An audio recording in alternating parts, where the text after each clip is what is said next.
Plus rien ne peut empêcher maintenant les deux feux de se rejoindre. Ils brûlent les derniers arbres qui les séparent. Lorsqu'ils se rencontrent, l'immense énergie dégagée par ces deux murs de flammes se combine pour ne plus former qu'un gigantesque front, mesurant plus de 2000 km de long. C'est le moment où les incendies se transforment pour prendre leur forme la plus redoutable. Leur jonction fait naître un véritable ouragan de feu. L'incroyable chaleur dégagée par l'incendie fait que l'air chaud s'élève dans le ciel à près de 180 km/h. Et cette colonne de chaleur aspire l'air plus froid au niveau du sol, comme le ferait une cheminée. Le feu vit maintenant sa propre vie. Il devient une tempête de feu autonome que plus rien ne peut arrêter.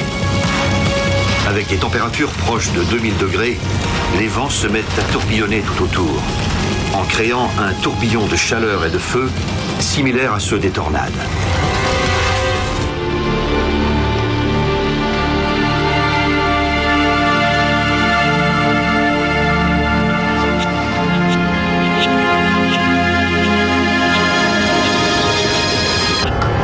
Les tempêtes de feu progressent très vite.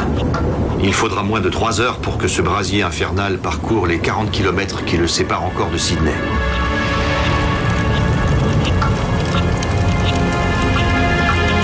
Devant des éléments aussi déchaînés, les pompiers sont forcés de battre en retraite.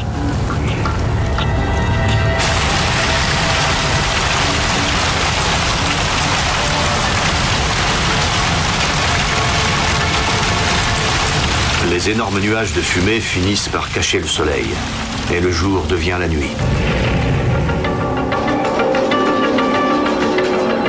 Ouais, d'accord. Nous avons envoyé tous les hommes dont nous pouvions disposer, et le feu avance toujours vers la ville. Une idée ? On essaie de faire venir d'autres unités de tout l'État, mais les routes sont soit sur le chemin de l'incendie, soit coupées par la fumée. Ils ont du mal à passer. Et les autres États ? Le Queensland nous envoie 200 hommes par hélicoptère. Et Canberra envoie une division, mais elle ne sera pas là avant 6 ou 8 heures. Mais il sera trop tard. Dans 6 heures, Dieu sait combien de maisons auront brûlé. Il va falloir procéder à l'évacuation. Je vais avertir tous les services concernés.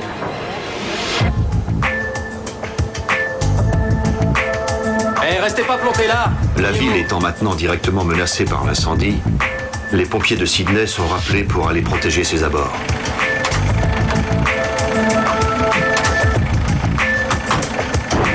Dans un incendie de cette taille, l'aéroport serait fermé à cause de la fumée. Les autres routes étant impraticables, les deux routes côtières en direction du nord seraient la seule porte de sortie. L'Australie n'avait encore jamais connu d'incendie aussi catastrophique. Le bush, les forêts, tout brûle. Même devant un incendie de cette ampleur, tout le monde n'est pas prêt à abandonner sa maison aux caprices du feu. Les habitants de Sydney ont l'habitude de protéger leur maison en enlevant toutes les feuilles de leur toit et en arrosant d'eau les façades extérieures. Mais contre un tel ouragan de feu, ces précautions seraient inutiles.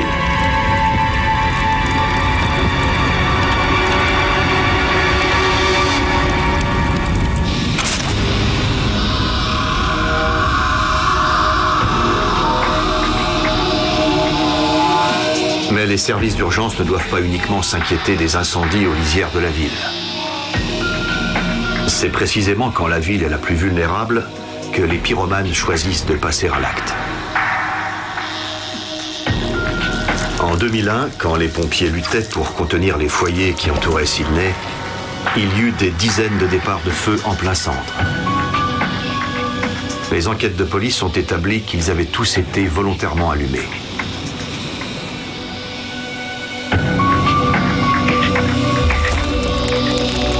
Les pyromanes savent très bien que lorsque les pompiers sont débordés, les plus petits départs de feu peuvent provoquer des dégâts incroyables. Mais ce n'est rien à côté du feu principal. L'énergie dégagée par ce brasier infernal est équivalent à 30 fois la bombe qui a détruit Hiroshima. Les services d'urgence étant mobilisés sur le front du gigantesque incendie, à quelques kilomètres de Sydney, les équipes de garde du centre-ville sont à ce moment-là en effectif réduit.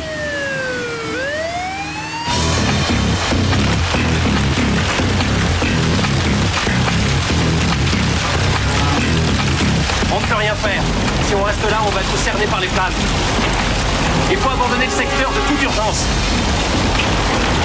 Toute la technologie du monde ne suffirait pas à stopper cette tornade de feu. Lorsqu'elle atteindrait les faubourgs de la ville, les services de secours n'auraient toujours pas d'autre choix que de battre en retraite de manière défensive.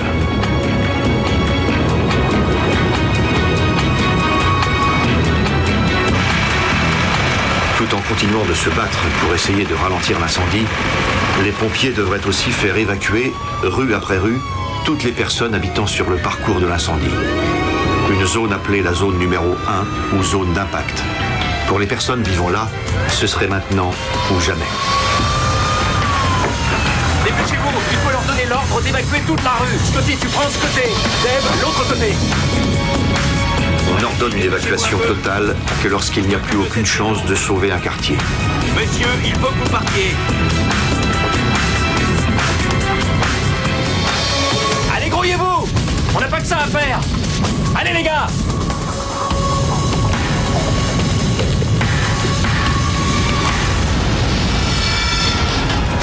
Par ici, vite. Tout le monde est sorti? Alors dirigez-vous par là, prenez l'allée jusqu'à la rue. Merci. Allez-y.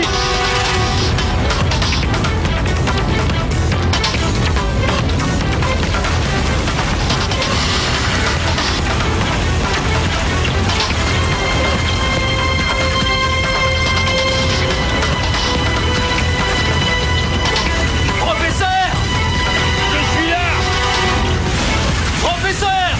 Descendez tout de suite de là! J'emploierai la force s'il le faut! Ça ne sera pas utile. La tempête arrive à plus de 20 km/h. Il est impossible de lui échapper en courant. Elle brûle tout ce qui est sur son chemin en quelques secondes.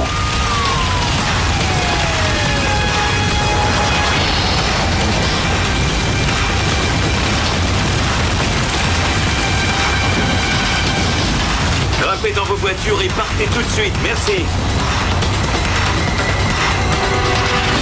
Avec des flammes de cette intensité, tout est très vite réduit à néant. Et on ne peut rien faire, ou presque, pour lutter contre cela. En une demi-heure, la tempête de feu a atteint les faubourgs. Un tiers de Sydney est déjà la proie des flammes. Pour certains, toute fuite est devenue impossible.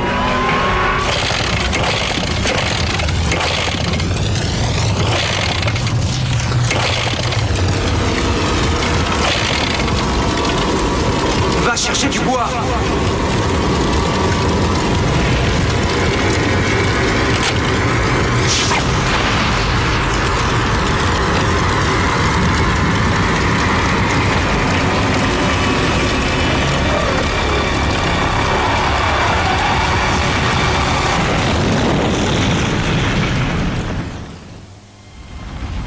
Après avoir atteint la banlieue, le feu est à son pic de férocité. La chaleur qu'il engendre est si extrême qu'il se comporte d'une façon qu'on a très rarement vue. L'air surchauffé s'élève dans les airs à des vitesses phénoménales. Des colonnes de convection transportent la fumée jusqu'aux limites de l'espace. La tempête de feu est si massive que la chaleur qui monte se mélange à l'air froid au sommet de l'atmosphère pour créer un phénomène climatique vraiment unique. Les nuages qu'il produit s'appellent des pyrocumulus, littéralement des nuages nés du feu, où les éclairs et le tonnerre font rage.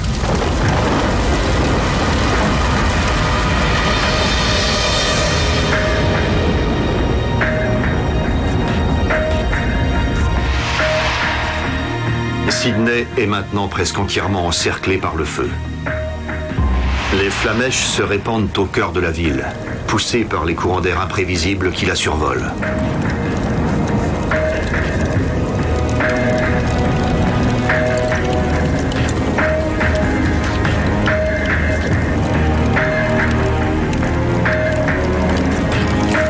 Ce nuage de cendres brûlantes se faufile partout, et plus aucune partie de Sydney n'est désormais à l'abri du feu.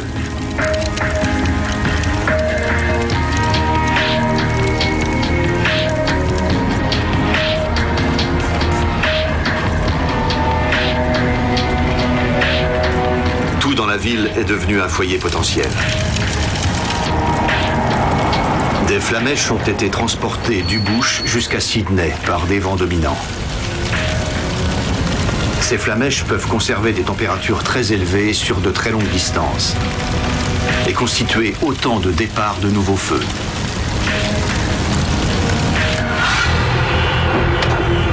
Moi ? Vous ne bougez pas de là.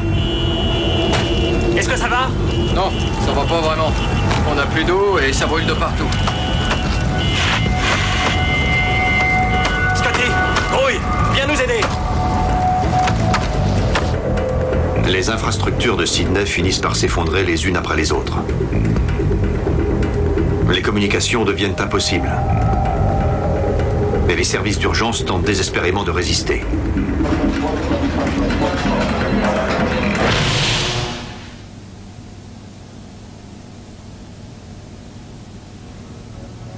Bien, on n'a plus de courant.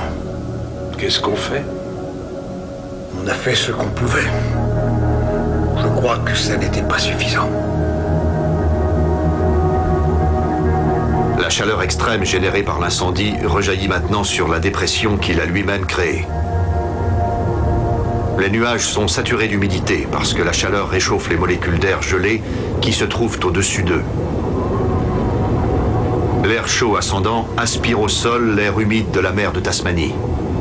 Et en se mélangeant, il crée un nouveau type de dépression orageuse qui arrivera trop tard pour beaucoup.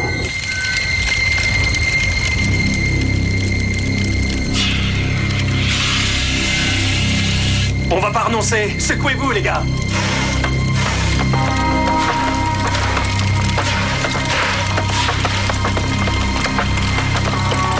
Les pompiers essaient de sauver ce qu'ils peuvent. Jusqu'au moment où la tempête de feu commence à s'autodétruire, grâce à la pluie produite par ses propres nuages.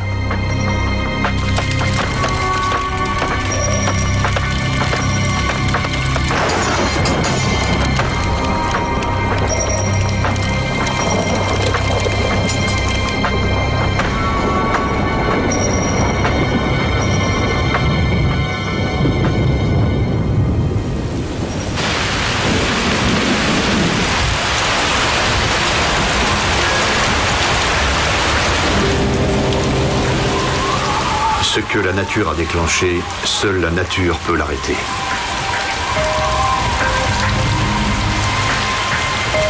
Le feu s'est éteint, mais le danger menace toujours. Dans le bush, le feu fait partie du cycle de la nature, et il se régénérera très vite.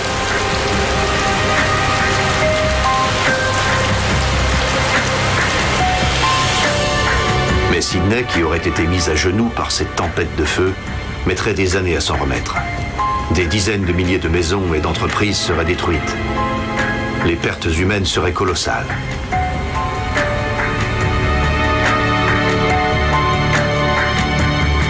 Les changements climatiques rendent chaque année un peu plus proche la possible apparition d'une tempête de feu aussi terrible. Et tous les pompiers savent que quand ce jour arrivera, ils devront relever leur plus grand défi.